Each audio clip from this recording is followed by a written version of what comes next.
देखिए बिल्कुल समझ में आता है और बहुत क्रिस्टल क्लियर है, इसमें कोई शक नहीं है। जैसे माथुर साहब ने बताया, no permanent enemies, no friends, Indo Pacific जो भी बताया, बिल्कुल सही बात है। परंतु यहाँ पे एक चीज का फर्क है। फर्क ये है कि पहली टेन्योर में डोनाल्ड ट्रंप जो थे वो अमेरिका के राष्ट्रपति थे और वो एक राष्ट्रपति की तरह ही जो है वो बिहेव कर रहे थे, अपना मागा या जो भी उनके नेशनल इंटरेस्ट थे उनको सर्व कर रहे थे।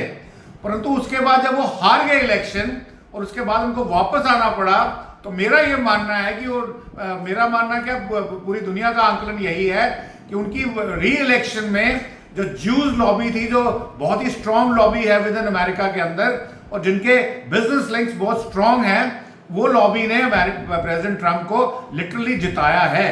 उन्होंने उनकी फंडिंग की है और उनको बोला है कि आप वो करेंगे जो हम करेंगे। उसके बाद जब वो आते हैं सेकेंड टेन्योर के अंदर, ये जो जनरल माथुर ने बताया, भारत की जो पोजीशन है उसमें कोई शक नहीं है, अमेरिकन प्लानर्स को भी पता है। उसके बाद वो जो पहले वो टैरिफ वॉर शुरू करते हैं, जिस किस्म की बातें भारत से होती हैं, उनके एडवाइजर्स उनको बोल रहे हैं कि देखिए आप जो कर रहे हैं गलत कर रहे हैं। चाहे उनकी सुप्रीम कोर्ट बोल रही है कि आप जो कर रहे हैं गलत कर रहे हैं, परंतु उनका मकसद कुछ और है। वो अभी राष्ट्रपति नहीं है, वो इस वक्त कूटनीतिक नहीं है, वो जियोपॉलिटिक्स नहीं कर रहे हैं, वो बिजनेस कर रहे हैं। और मुझे उसमें कोई शक नहीं है। मैं हर एक हफ्ते का अगर आप ब्यौरा ले लीजिए, 28 फरवरी से देखिए कब शेयर मार्केट ऊपर आई, कब नीचे गई, कब तेल के भाव बढ़े, कब नीचे गए। ये उनका एक मैसिव एजेंडा चल रहा था। परंतु फिर भी, और उसमें हमने देखा बहुत सारे उनके advisor, starting with vice president उनके साथ खड़े नजर नहीं आए।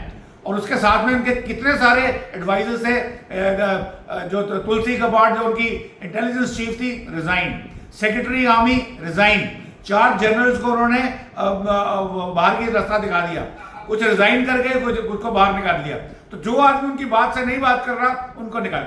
अभी 3 महीने हो गए हैं जो सेकेंड युद्ध का पहला जो उन्होंने किया 25 में 26 में, शायद अब लोगों को, अमेरिकन को लगने लगा, जो उनके प्लानर्स हैं वो कुछ एडवाइस देने की कोशिश कर रहे हैं ट्रंप साहब को कि देखिए आप तो जा रहे हो और जाते जाते ये हार्म ना कर जाइए। तो उसमें भी वो इस बात को मान नहीं रहे, उसको भी वो एक क्या बोलते हैं ट्रांजैक्शनल तरीके से ले रहे हैं। जैसे अभी आपने बोला मोदी साहब की तारीफ कर दी, कल तक तो कुछ नहीं बोले थे, कल तक तो कहते थे 7 जहाज गिरे हैं भारत के, तो कहां से पता चल रहा है उनको ये? तो इस किस्म के स्टेटमेंट जो है कंसिस्टेंसी कोई नहीं है। परंतु अमेरिकन जानते हैं, जो प्लानर्स हैं, प्रोफेशनल्स हैं, उनको पता है कि देखिए चाइना बड़ी तेजी से आगे जा रहा है, चाइना को पकड़ने के लिए भारत की जरूरत है, इंडो पैसिफिक की जरूरत है। जैसे पाकिस्तान को उन्होंने रखा हुआ है इंडिया के अगेंस्ट रखने के लिए, पाकिस्तान को सपोर्ट करते हैं ताकि भारत कहीं पे चाइना की तरह निकल ना जाए। चाइना कुछ नहीं था, इनफैक्ट 49 में बताया जाता है कि इंडिया का जीडीपी चाइना से आगे था।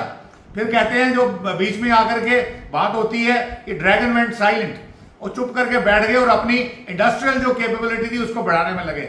इसी तरीके से वो उनको अमेरिकन ने बोला कि देखिए आप WTO में आइए। उन्होंने अपना आंकलन किया, 3 उनके निष्कर्ष थे कि 3 सिनेरियोज हो सकते हैं और तीसरा सिनेरियो सच हो गया, जो चाइना स्ट्रांग भी हो गया और एंटी अमेरिका भी हो गया। अब वो नहीं चाहते कि इंडिया भी ऐसे हो, उसके लिए उन्होंने पाकिस्तान को पाल के रखा हुआ है। I am using the word पाल के रखा हुआ है। और परंतु फैक्ट सिर्फ ये है, जो अमेरिकन प्लानर्स भी जानते हैं, कि इट इज इंडो पैसिफिक जो सबसे ज्यादा आने वाला है हर हालत में।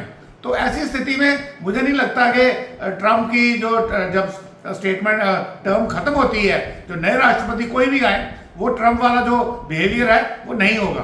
तो इस मामले में अगर देखें तो उसकी सेकंड टेन्योर में definitely he has changed a lot and change very very grotesquely, I would say. Please like and subscribe.